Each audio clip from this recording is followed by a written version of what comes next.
Hello बच्चों, let's read the question. Question says let b vector equal to 4i k plus 3j k and c vector be a vector perpendicular to b vector and its lie in xy plane.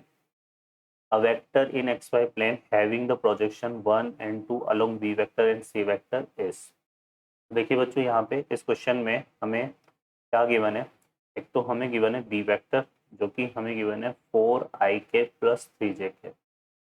ठीक है. Further क्या बोला हुआ है, C vector है जो perpendicular है B vector के. तो जो सी वेक्टर है वो क्या है, बी वेक्टर के परपेंडिकुलर है. तो एक तो क्या हो जाएगा यहाँ से, B vector dot C vector equal to 0 होगा.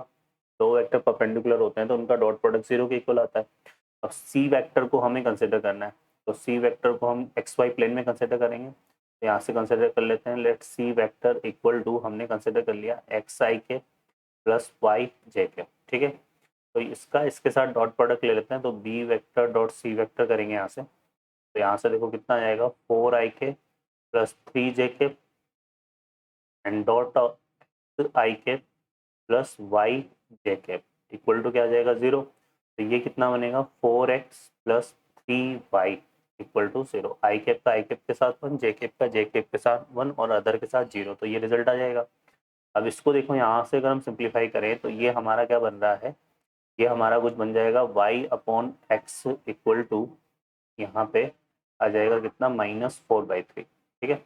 अब इसको अब देखिए यहाँ से, तो सी वेक्टर जो था हमारा, सी वेक्टर क्या था, एक्स आई के प्लस वाई जे के. इसमें हम यहाँ से सी वेक्टर को ऐसे लिख लें, एक्स को कॉमन ले लेते हैं. तो ये हो जाएगा कितना, i vector plus y upon x j k. Y upon x को ये रिप्लेस कर देते हैं. तो ये हो जाएगा सी वेक्टर इक्वल टू एक्स आई के -4/3 जे के. और इसको में से अगर मैं 3 को एलसीएम ले लूँ तो सी वेक्टर इक्वल टू कितना बनेगा मेरे पास, x/3 आई के 3i के -4 जे के. ये हो जाएगा 3i के -4 जे के. ठीक है. अब x/3 जो है यहाँ पे एक कांस्टेंट है, तो इसको मैं कांस्टेंट की फॉर्म में ले लेता हूँ. तो लैम्डा हो जाएगा 3i के -4 जे के. ये मेरे पास सी वेक्टर हो गया. अब मुझे फाइंड करना है एक वेक्टर एक्स वाई प्लेन में ही जो जिसका प्रोजेक्शन बी और सी के साथ कितना है, 1 और 2. तो यहाँ पे हम क्या लेते हैं, लेट अ वेक्टर, ठीक है, in x Y plane, x Y plane. तो वो हम ले लेते हैं यहाँ से. देखो पी वेक्टर की फॉर्म में, तो पी वेक्टर इक्वल टू हमने क्या ले लिया यहाँ पे, ये हम ले लेते हैं L A vector plus M B vector. ठीक है. अब sorry, L I cap, sorry क्या आएगा, एल आई कैप और एम जे कैप. ठीक है. ये एक्स वाई प्लेन में हमने एक और वेक्टर ले लिया. अब इसका प्रोजेक्शन बी वेक्टर के साथ लेंगे ना. तो इसका जो प्रोजेक्शन है किसके अलोंग लेना है, बी वेक्टर के. तो प्रोजेक्शन अलोंग क्या ले लेते हैं, बी वेक्टर है ना. ठीक है. इसका पी वेक्टर का. तो ये हो जाएगा हमारे पास p vector dot b vector और मैग्नीट्यूड ऑफ बी वेक्टर. ठीक है. ये हमें दिया हुआ है 1. तो यहाँ से 1 इक्वल टू पी वेक्टर और बी वेक्टर, ये पी वेक्टर रहा और ये बी वेक्टर रहा. इसका हम क्या करेंगे, डॉट प्रोडक्ट. तो आई कैप का आई कैप के साथ होगा तो ये कितना आएगा, 4l. और जे कैप का जे कैप के साथ होगा तो ये आ जाएगा 3m upon under root of क्या आएगा, sorry magnitude of B vector square. तो मैग्नीट्यूड हो जाएगा अंडर रूट ऑफ 4 का स्क्वायर प्लस 3 का स्क्वायर. ये इसका मैग्नीट्यूड आ गया बी वेक्टर का. तो यहाँ से देखो बच्चों कितना बन गया, ये यहाँ से हमारे पास ये हो जाएगा 5 और ये हो जाएगा 4l plus 3m equal to कितना आ गया, 5. सेकेंड यहाँ पे हमें पी वेक्टर का क्या फाइंड करना है, प्रोजेक्शन. और ये फाइंड करना है हमें अलोंग सी वेक्टर. तो ये हो जाएगा P vector dot C vector magnitude of C vector.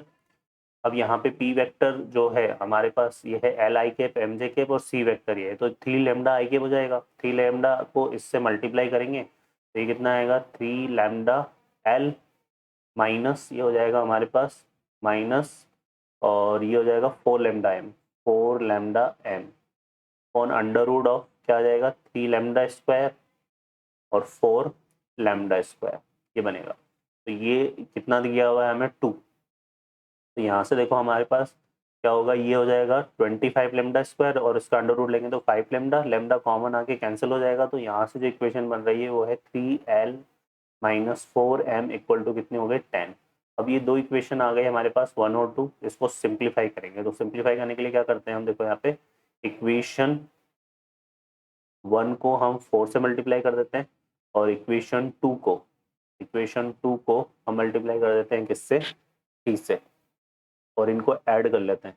तो यहाँ से देखो ये तो कितना हो जाएगा हमारे पास, जब इसको 4 से मल्टीप्लाई करूंगा तो ये हो जाएगा 16L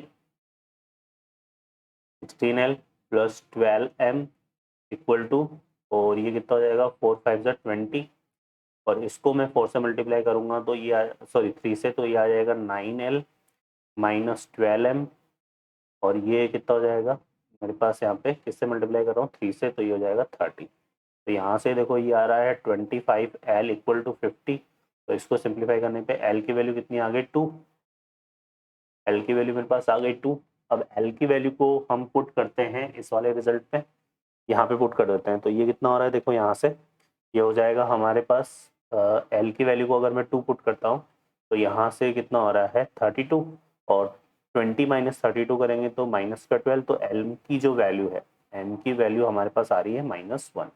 ठीक है, तो L equal to 2, M equal to -1 ये है। इसको अगर मैं यहाँ रिप्लेस करता हूँ इस वाले रिजल्ट में, तो P वेक्टर देखो फाइनली हमारे पास, देखो मैं अलग से लिख देता हूँ इसको। तो ये जो P वेक्टर है बच्चों हमारे पास फाइनली कितना बनेगा, P vector equal to L को रिप्लेस कर रहे हैं किससे, यहाँ से, तो ये आ जाएगा 2ik, और M को रिप्लेस कर रहे हैं -1 से, तो ये आ जाएगा माइनस का jk। तो ये हमारा P वेक्टर आ जाएगा जो कि ऑप्शन ए से मैच हो रहा है। ओके बच्चों, I hope you understand well, best of luck, thank you.